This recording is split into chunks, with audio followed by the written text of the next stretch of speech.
Hello, everybody. We're currently, Lucas and I are parked up at the Charter Club Nationals, day after the Peers has concluded. We're sitting down doing a few interviews with some of the players that are of interest to us, and we've got as a guest Riley James with us. How are you, Riley? Yeah, good. Cool. Did quite well in the Peers, probably not as well as you wanted to yesterday. A bit of a shame that me and Brent got knocked out first round, but keep our heads high and had a hard run to win the flight, actually. Yeah. You know, having to play Healy and Camellia, Simon and Baden. Still had some pretty tough matches, eh? You don't expect that dropping into a flight, but those people still exist in those portions of the tournament. Felt like a main. Yeah, definitely. Yeah. Well, that just goes to show the calibre of player that's at these tournaments, right? And also the fact that anything can happen on the day, right? You might think your money's on one guy, but anything can happen. I'm a snooker player, but you get some snooker players, man, like from Auckland, like Vinnie Ray, like that beat me and Brent. Man, they can just play out of their skin and they're fearless, you know? Yeah, definitely. So on the topic of snooker, you've got quite a background in that sport. Yeah, always started playing snooker. I love snooker. It's the only sport I practice. I do play pool on the Wednesday nights with the likes of the A grade people from Wellington, like Craig. Craig runs the league. Yep. And I love snooker.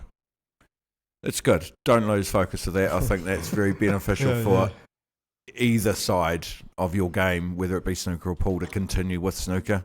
That's certainly, everything crosses over. You wouldn't ever go and practice on a pool table before a snooker tournament, would you? No, I wouldn't.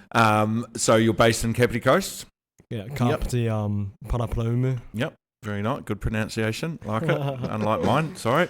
I'm a Waikanae boy myself, so familiar with the area and the players down there. Yeah, playing at a Waikanae club. So yeah, that club, I tell you what, blown away the fact that they won that team's trophy, just amazing. Like, not surprising, but just amazing to see where it's come from when I used to play there 20 plus years ago to what it is now. They, I think it's Justin is a big driving force there, and Terry Morris, yep. Craig obviously has a bit of an influence there as well, but just what they've done and when my first nationals that I went to, which was in Rotorua, must have been like 2001, maybe something like that. I was the only player going from Waikanae. Yeah, so I couldn't go up with Craig because he was going for the Peers and I couldn't afford the extra accommodation. So I had to drive up by myself a few days later because no one else was going from Waikanae Club, and now they're taking out the trophy for the best team event based on the amount of people they've got. And they've got some real talent playing out of there as well. So it's really cool to see. Oh, it's just great the way it's evolved. I mean, when I first started playing about a year and a half ago, I don't think Waikanae was that big actually. I think that it was just still you had the likes of, I think, Nick, Craig playing out of Waikanae, and that was about it. But in the last year, just a year, like it's just evolved so much, you know, and it's just like we had a junior coaching thing down at Waikanae, and we started getting about, like 20 kids. Brilliant. And it's just amazing, just seeing kids play.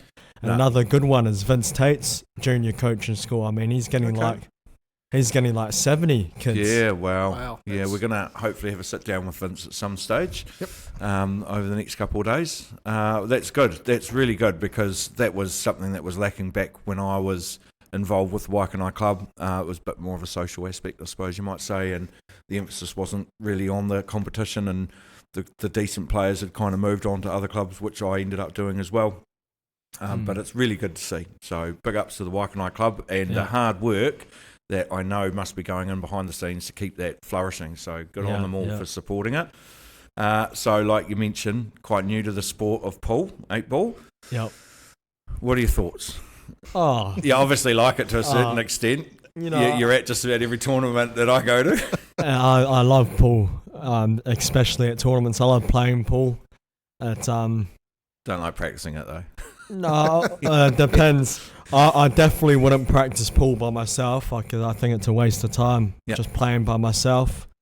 But if I'm playing someone on the pool table, I always give someone a game. Yep. You know, I'm always Yep. always very open to a game. But the only reason why I'm still actually playing pool is that my first tournament I ever won, and it just seemed to go good. So I kept playing. Funnily enough, the only reason why I actually played in a pool tournament is because there was not a lot of snooker comps. And I'd play once a month, getting competition practice.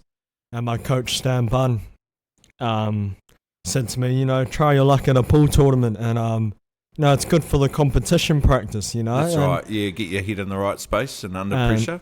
You know, ever since then, I've been playing pool. And if it wasn't for Stan Bunn telling me that one day, I don't think I'd be here at the moment. So, oh, shout out to Stan Bunn. Yeah. I spoke to him a little while back about potentially doing some coaching, like a coaching weekend or something like that. But yeah, he's certainly accredited by a lot of players. Oh, he's a legend. The standard that they play because of his coaching methods. Yeah. So yeah, that's good. Good to see he's still active in the sport. I mean, 20 odd years ago, he was kind of an old hand then, and so he's still around and he's still active. So yeah, good on him.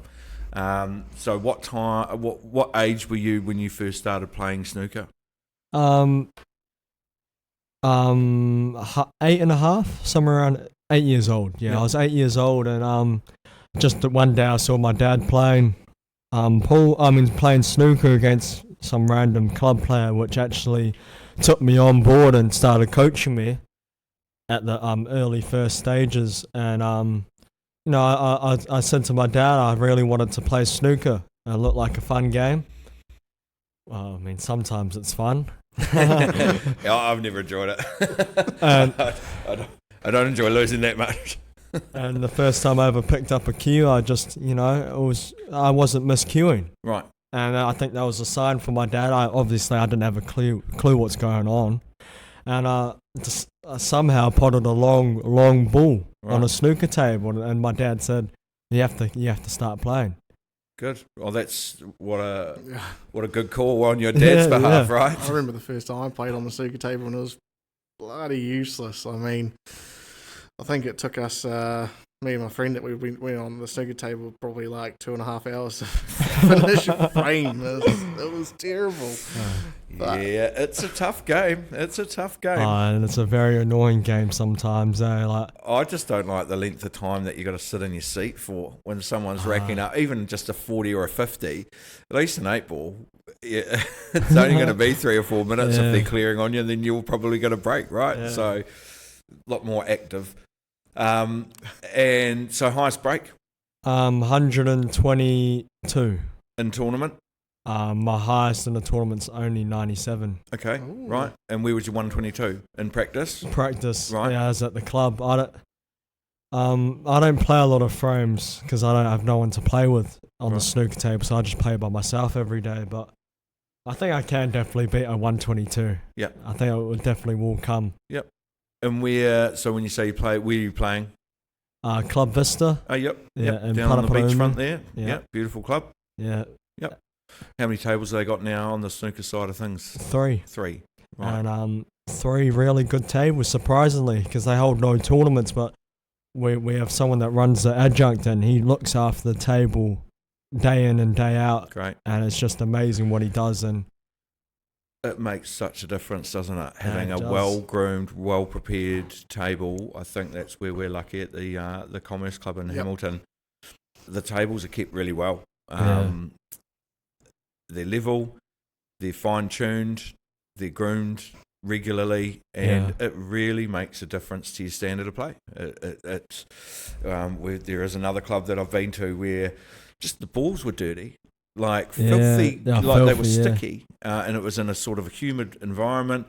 The cloth was horrible, looked like it hadn't been brushed or vacuumed or anything for months and months and months, and as a result, you just don't play well because the standard isn't there. Well, sometimes the balls look like plastic. Or they look faded, like they've sun damaged or something, right? I've certainly noticed that today. So we've had 2 days of play, well actually 4 days of play because they had the pre-tournament here. and the balls don't seem to be breaking quite the same as they were yesterday. And I think that's just all the sticky hands, picking them up out of the pockets, racking them up. They're just not splitting quite the same. But clean balls is a huge one. Clean cloth is another one. But that's good to hear that they're maintaining the tables. Who's responsible for that? Chris Barnett, very good guy. Runs a bit of tournaments down Club Vista way when we do have them, and he's the first one that actually took me on for coaching. Oh, cool. I mean, he's not the he's not the greatest of players, but he's someone that taught me the fundamentals at a very young age and the basics, and I thank God for him. It probably saved me about 2 years. So who's your biggest influence, do you think, when it comes to the standard that you're able to produce at the moment? My biggest influence? Obviously, I like doing it for myself. I mean, if I can prove to myself that practice pays off, I don't care if I win or lose, if I play good, good attitude. I'm very happy. Yep, good attitude. Yeah, there's nothing worse than losing because you played bad. Yeah. That's when we beat each other up, or ourselves up, I should say, not beat each other up. But yeah, if you've played well and you've been outplayed, well, you can accept that, right? Yeah. So Stan Bunn's obviously been instrumental in the coaching. Yeah. You mentioned Chris Barnett.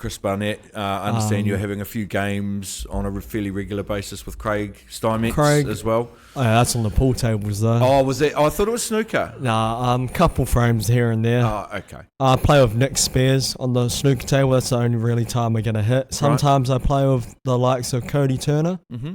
Very, very, very good snooker player. But if it's not Cody, Nick, or Craig, I mean, I don't play anyone. I just play by myself. Right. That's fair. Yeah, cool. And they're all pretty top-notch players. So it's good to...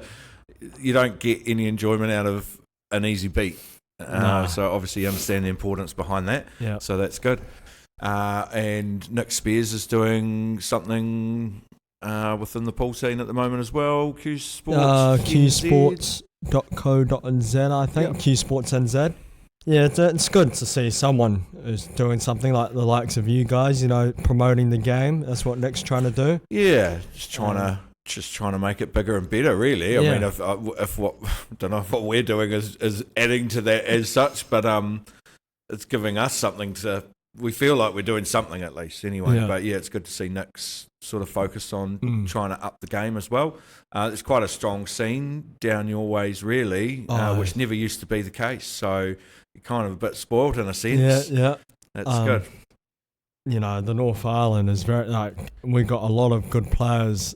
That I wouldn't say we got top players in the North Island, and we definitely got top players down the Wellington area. We have a few top players, like you got the likes of the Alderson brothers, Itty, Nick, Craig, me. You got some very good players there. I probably forgot a bunch of them, but we have a lot of good players. Yeah, and that's the fun of it. Going to it lifts the standard for everyone, doesn't it? Yeah, it does. You got to fight for it. When everyone has to fight for it, there's no easy beats. Yeah. Everyone has to lift their game. You got Wayne Tibbetts as well. Oh, Wayne Tibbett, I can't forget him. He's another person that you can play against and take something away, whether you win, lose, or draw. It's beneficial to your game just to watch how someone else does it. And he's quite a unique player, and he gets results. So, very sport for choice. When we've got a few good players around Hamilton, but... It's not as active as a scene as Wellington Kapiti, I think. We've got strong players in the Waikato more than just Hamilton, right? Well, Waikato, that's what I mean by Hamilton, Waikato, yep. So this is your first year? Did you play the Easter Classic last year? I played Easter Classic last year. I lost to Jason Martin, actually. Oh, yep. Another clever player. Oh, yeah, from Wellington. Even like Brent Wells, I forgot his name as well. But, I've heard of him.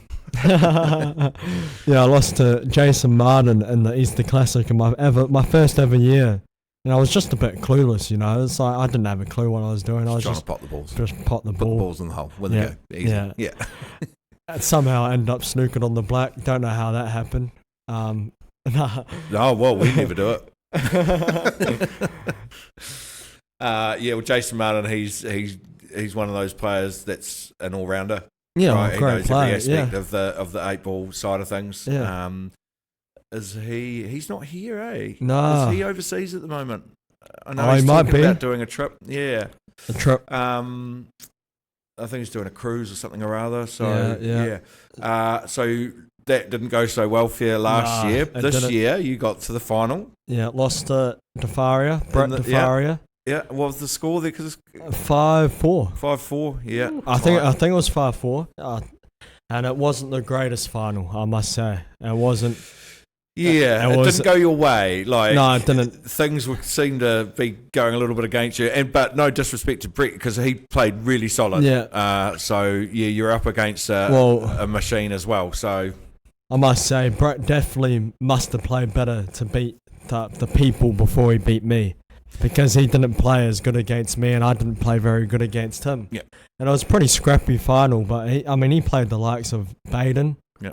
He came in as one of the last seeds in the Easter Classic. He just came in the through, back door, yeah. actually beating me in section play. Yeah. Oh, is that right? Okay. Yeah, and then beat me in the final. But yeah, I mean, he had a very hard run and ended up playing me in the final. And yeah, I had him first up. Oh, is that right? Hell, yeah. It was. I had a 2-ball, 3-ball, including the black finish, and it wasn't the easiest, but I felt I was putting well. I must say, and confident enough to do it and miss the first ball.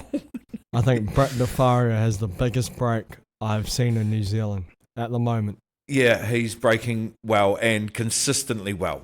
Yeah, he just broke dry against me in our last match of our section play a few hours back, and he said it was the first dry break he's had this week. No way. Yeah. Well, when I was commentating on his game with the doubles, I think he got 5 or 6 balls down the break. Yeah, like, 5 balls set, off one the or the other. break. Yeah, no, he's certainly got a big break, all right. I don't even think that's ever happened to me. 5 balls off a break. Yeah, I've had 5. That was my limit. Yeah, I remember taking it. It was at the Waikanae Charter Club actually. Yeah. I went down there just an impromptu by myself, no one else around. Hadn't played for ages. First break, 5 balls off the break. I had to take a photo of it. It was crazy. Still didn't clear. Was it? I think similar 4-1 set, something like that. So obviously you're enjoying the 8-ball. So you're gonna try and continue being active within this code, or is there going to come a time, do you think, where you go, this is no good for my snooker game, I'm going to go dedicated to snooker, or you enjoy it too much to look at turning your back on it at this early stage? I don't think pool will hurt your snooker. That's good. It's just it doesn't hurt me. I cue the same. I play pool as a snooker player, and if anyone tells me different, well, I still play pool like a snooker player, and it seems like it's working. And well, yeah, I mean, you've had some pretty decent results in fairly quick succession. So, and I don't blame you for staying hungry too, because you've had that taste quite early on. I'm still yet to have it. So. But like 2 days of pool in a tournament doesn't hurt my snooker. If I play for about a week of pool, then everything goes downhill. Okay. So I do, even in this tournament, the Nationals, it's 8 days long. I try to get a little bit of a hit on the snooker table. Yep. Because it just seems like the more I play pool, the more lazy I get with my cue action. Yeah. And that's a big problem. Then I start cueing all sorts. Snooker brings you back in check. Yeah, it brings me back, because you really have to focus on the snooker table, 100%. Yeah, definitely. So no signs of finishing up with the pool anytime soon. So that's good to hear. No. How old are you, by the way? 15. 15 now, yeah, right? Turning 16 next year. 16 next year, so that opens up some options. Get yourself a car. Yeah. Get yourself to tournaments. Yeah. Without having to bum a ride with everyone else. Yeah, that's good. Yeah. What sort of car do you think you're eyeing up for your first vehicle? I don't even know cars like that. Oh, cool. Good but all right, we won't talk about cars then. It sounds like Heafy Billiards has helped you out along the way a little bit. Yeah, enjoy being a part of Heafy Billiards. They do help me out, and that's the cue I'm using. So. Yep. Shout out to Andy Heafy. Andy and I go a fair way back. I've always had a good experience dealing with him, whether it be pool related or not. Yeah, and he's certainly a bit of a master of the craft when it comes he's just to great. the tables. I do really enjoy playing on those Heafy tables. Yeah. A little bit different than the Pot Blacks, but I'm not saying that in a bad light. Yeah. I really enjoy the Easter Classic playing on those Heafys. It's a good experience. So Easter Classic definitely for you next year. 100%. Yeah. Just out my backyard, basically. Yeah. So what about the Labour Weekend I'll be in coming that. up? Yep. Yeah, Craig probably makes sure I play in these tournaments. So That's a similar setup to the Easter Classic, isn't it? almost identical. Right. A little bit less prize money. Yep. But Labour Weekend's one of the biggest tournaments of the year. I mean, Craig only holds the biggest tournaments of the year. He runs a tight ship. He does very well, and everything runs quite like clockwork, really. Yeah, it's just beautiful. It's good to see. Yeah. The shot clocks are really a game changer. Well, it certainly takes the boredom out of it, right? Yeah. And it stops people having to wait around for so long. Sometimes you're not waiting around long enough, it feels. You're straight back on the table, have a long match, and you're straight back on again. But that's good. You want to sort of get it done, especially if you're firing. You want to keep warm, right? It sucks if you're having a bit of a bad day. And what snooker tournaments have you got coming up? Anything scheduled that you want to play in? The same old, the regional tournaments I play in every year. Have a go at the New Zealand Open, the New Zealand Champs next year, which I haven't done for a little while. I did play the New Zealand Champs this year. Didn't play in the New Zealand Open that was held last week, but I'll hopefully be there next year. So I got the Jimmy Cooper, that Wellington ranking tournament. Okay. Where's that held? In Petone or Poridor. Okay. One of the two. Yep. And I think that's the only ranking tournament Wellington holds. Right. In the year calendar. So have you played at the Pepito Club? I have a couple times. Yeah. Nice tables there, from what I understand. Yeah. And it really, and all the rest of it. Really test your potting ability. It's quite tight. Very tight. Okay. Yeah. I have played on pro tables overseas before. Right. But they always catch you by surprise. Yeah. Well, a generous pocket sounds like a good idea to some people. Yeah. But it's quite detrimental in some aspects, 100%. Right? And so Easter Classics next year. Would you be travelling down south next year for nationals, do you think? Invercargill, is it? Is it? Has that been announced yet? I think that's what I've been hearing. They might be putting in a bid for it, yeah. Yeah. I don't know if there's anyone else. I don't even know if there is a club at Invercargill. I mean, I'm not very... I'm assuming they're not doing it in a paddock. Outside, or back there yesterday with Invercargill RSA or something, rather, on the back. I can't remember exactly what club, but one of the Invercargill clubs at least. Right, okay. I'll be interested to see when that announcement comes out. Who are your picks for the singles moving forward for this event at the Nationals?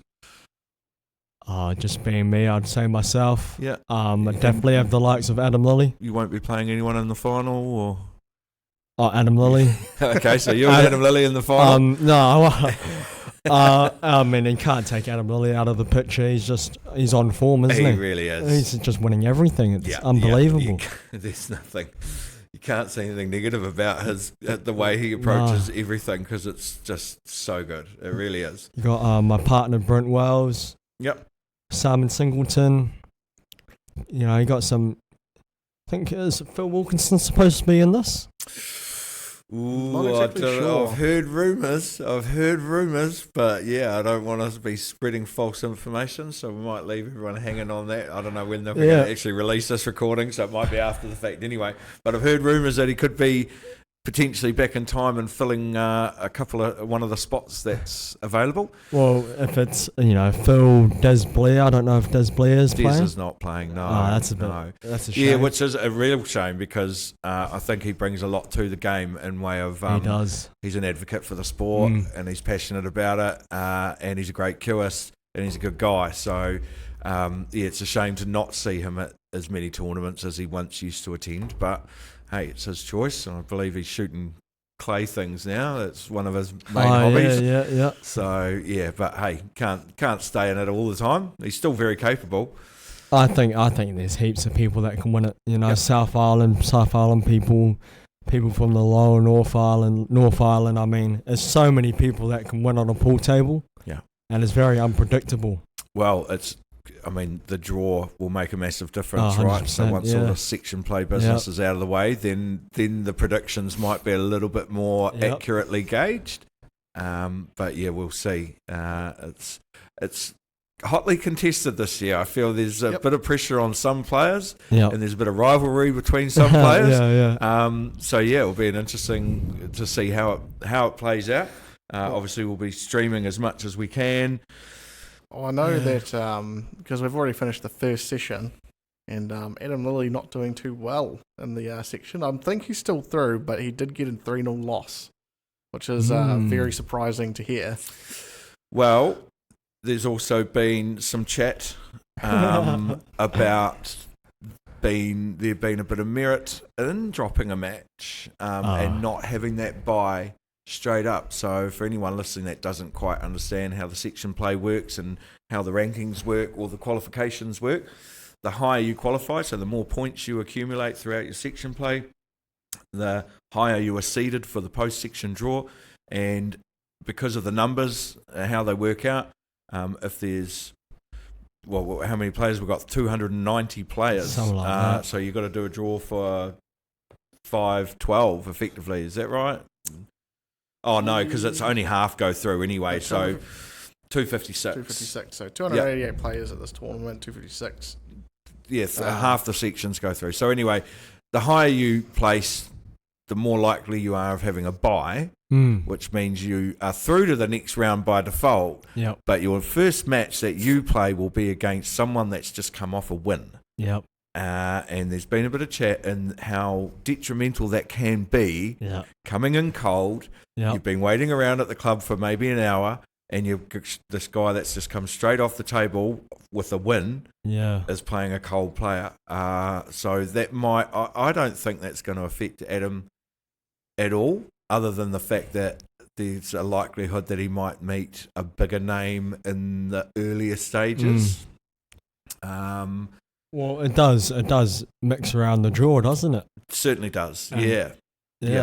And I've seen people, top qualify, go through with a bye, lose their first match. Yeah, crazy. Even top qualifier versus bottom qualifier, and the bottom qualifier actually wins. Yeah. I mean, it's not meant to happen, right? It's stitched up so it kind of.